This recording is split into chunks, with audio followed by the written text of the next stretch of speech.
Joy Reid didn't sneak diss Stephen A. Smith at all. She aimed straight at the one thing he guards like a vault, his ego. He was talking about your show. What did he say about your show? And then you had to respond. He said I got fired for ratings. And I'm like, excuse me, sir.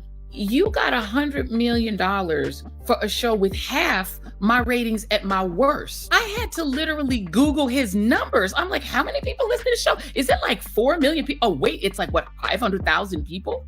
Dude, that's like average CNN. That's not that high. This wasn't about vibes or personalities. It was about power, value, and who really cashes checks in media. When Joy says, you got $100 million for a show with half my ratings at my worst, she's not bragging numbers just to stunt. She's calling out the myth Stephen A. sells about merit and hard work. Her message is simple and sharp. They're paying you not for your numbers, my friend. They're paying you because you are willing to say the nasty things about Black people that they want to. In this game, money doesn't always follow performance. It follows usefulness. Then Joy presses even harder when she says he's not being paid for your numbers, but for what he's willing to say, and that's the real gut punch. You're willing to take their denigration of Black women and put it in the mouth of a Negro.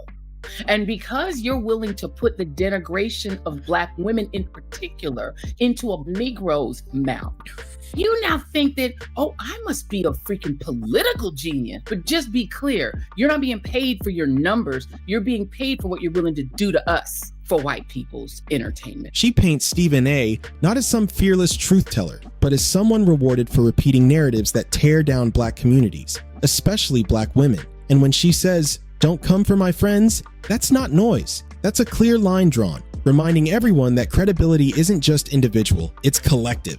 And as long as you cool with that, bruh, keep being you. But don't come for my friends. Don't come for people that I know their value and try to devalue them in front of all the Black women who can see and hear you, because we know what you're doing. Woo! The Native Land Pod crew grabs that critique and cranks it all the way up, no hesitation. Their argument isn't about one clip or one bad moment. It's about a pattern that keeps repeating. He's got to deal with Black woman issues. Oh my God. Writ large.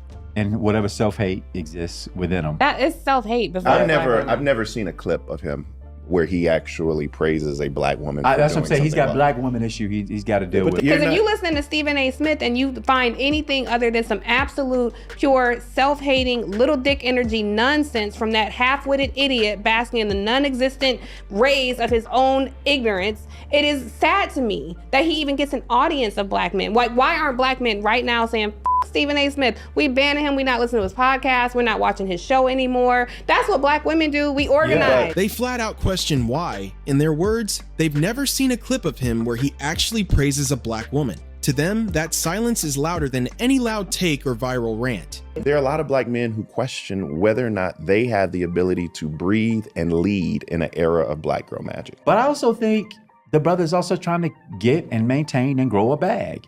And he's similar to a lot of the Black Republicans who ideologically could not articulate anything worth mentioning, are out here caping because they're not in competition with Bakari Sellers or Andrew Gillum. But they're at the front of the line on that side because they're willing to say the things that white people think and don't get to say with license, but they got you, Cape and Clown, who's willing to say it. Right. And they get rewarded. This isn't about disagreeing, it's about consistency, or the lack of it. Then they zoom out and tie Stephen A. into the bigger media machine that runs the whole game. That Stephen A. Smith is trying to curate an audience. Who is that audience? It's not his presidential run is what it is. It's his presidential run. It's not, I promise you it's not. Matt, how do you know it's not that Stephen A. is trying to curate as his fan base? Well, Exhibit A. So this is Stephen A.'s show. It's called Straight Shooter with Stephen A., right? You see the American flag in there, almost a Blue Lives Matter flag. The point is simple and sharp. There's a special lane where certain voices get rewarded for saying what others won't or can't say out loud. As one voice puts it, he's willing to say the things white people think and don't get to say with license. Your fan base, however, the one you're curating, You should invite Steven Crowder. That's a comment on that same video. AI joke Chuck deserve. Whoa, pause. Can we pause really quick? Go back and show that deserve spelling. We have to see this. This is the community you're curating. AI joke Chuck.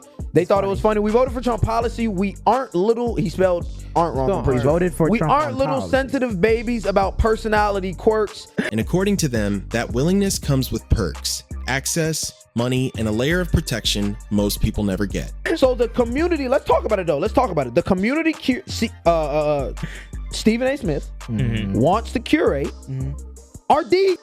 Yep. They're not black people. They're not I'm about to us. say, They're not. again, It's those niggas. Keep the politics out of sports. The thing that pisses me off about shit, like Stephen A. Smith be saying, is because like, why is white supremacy like never your enemy? You can see in a lot of in like a lot of his older videos when he was talking about how he even got into this like sportscasting. The big thing that always threw me off, he will always talk about, yeah, how can I make these white men more money so therefore I can make money. What really makes this hit heavy is that nobody's calling it a slip up or a bad day. It's framed as strategy. It's interesting that he chose Jasmine Crockett. Now, she doesn't serve in any leadership position. She's in the minority party. I wonder why he didn't single out, for instance, the president of the United States. And is he serving his constituents, the people that voted for him, by, I don't know, attacking a comedian and maligning the comedian, or maligning the opposition, the Democratic Party, or rambling in front of generals and the Navy? How is his constituents served?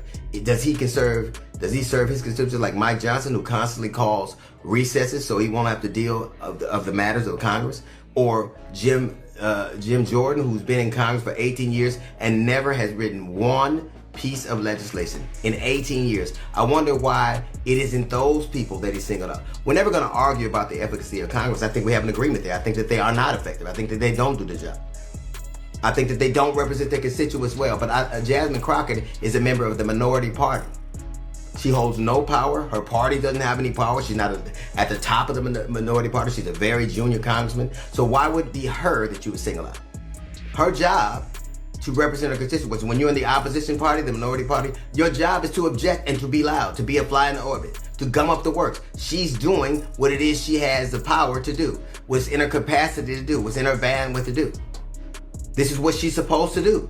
Joy Reid and the Native Land Pod aren't saying Stephen A. is confused. They're saying he knows exactly what he's doing, and that's the real issue. And if this breakdown made you see Stephen A. Smith a little differently, hit like, subscribe to the channel, and drop your thoughts in the comments. This conversation isn't done yet, and we'll keep unpacking the moments others gloss over. See you on the next one.